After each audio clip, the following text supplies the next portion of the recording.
welcome back to my channel Salufazza Kamalin.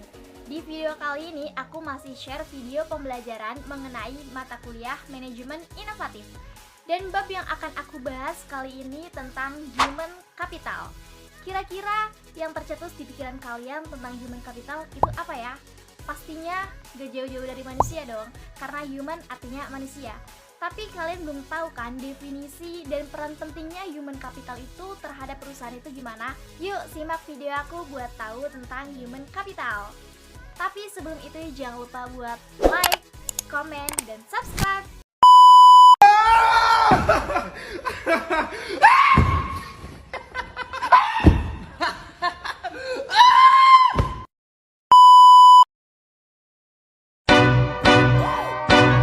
Billiard. I got so much more.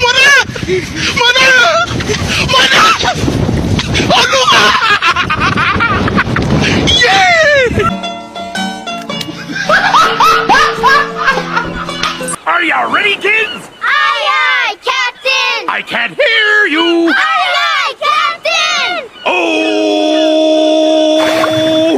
Fucking design on right now. Break it down, bring it back, make it clap. I got 3 old thoughts, new block, wear that thing. Bitches on my line, and you know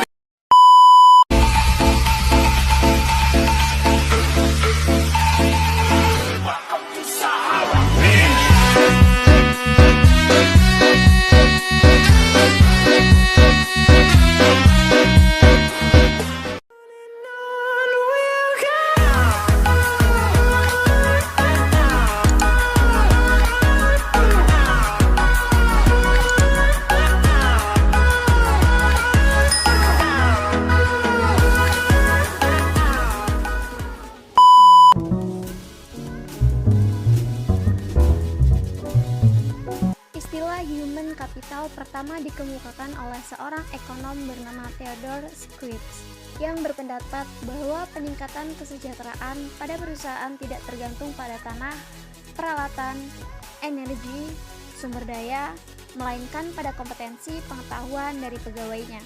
Kemudian ia mendeskripsikan posisi human capital sebagai kemampuan sumber daya manusia yang diperoleh melalui investasi pada sumber daya manusia, yang mendeskripsikan bahwa human capital terdiri dari 4 hal, yaitu yang pertama kemampuan, perilaku, usaha, dan waktu. Selanjutnya untuk mendeskripsikan human capital sebagai kombinasi dari keempat faktor tersebut sebagai berikut. Yang pertama karakteristik atau sifat yang dibawa pada pekerjaan, misalnya intelijensi, energi, sikap positif, keandalan, dan komitmen. Yang kedua, kemampuan seseorang untuk belajar, yaitu kecerdasan, imajinasi, kreativitas, dan bakat. Yang ketiga, motivasi untuk berbagi informasi dan pengetahuan, yaitu semangat tim dan orientasi tujuan. Selanjutnya ada peran human capital.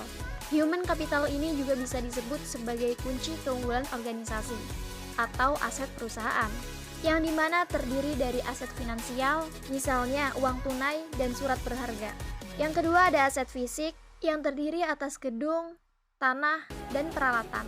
Kunci human capital selanjutnya adalah sebagai aset tak berwujud, yang terdiri atas modal organisasi, aliansi bisnis, pelanggan, merek, reputasi, dan modal intelektual.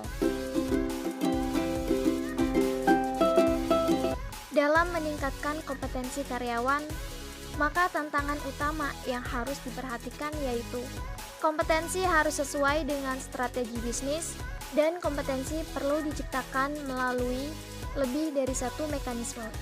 Maka cara untuk meningkatkan kompetensi karyawan adalah dengan 5B, yang berarti buy, build, borrow, bounce, dan bind.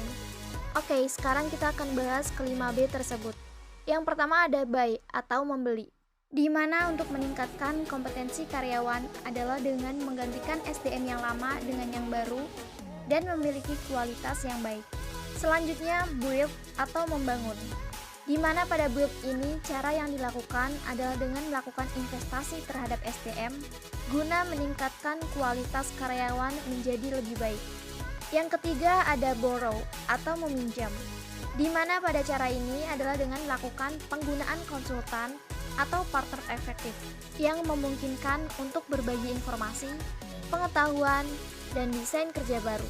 Yang keempat ada bunch atau melambung, di mana cara yang dilakukan oleh perusahaan di sini adalah dengan mengeluarkan karyawan yang kerjanya di bawah standar atau kurang berkontribusi terhadap perusahaan. Cara yang terakhir adalah bind atau mengikat karyawan.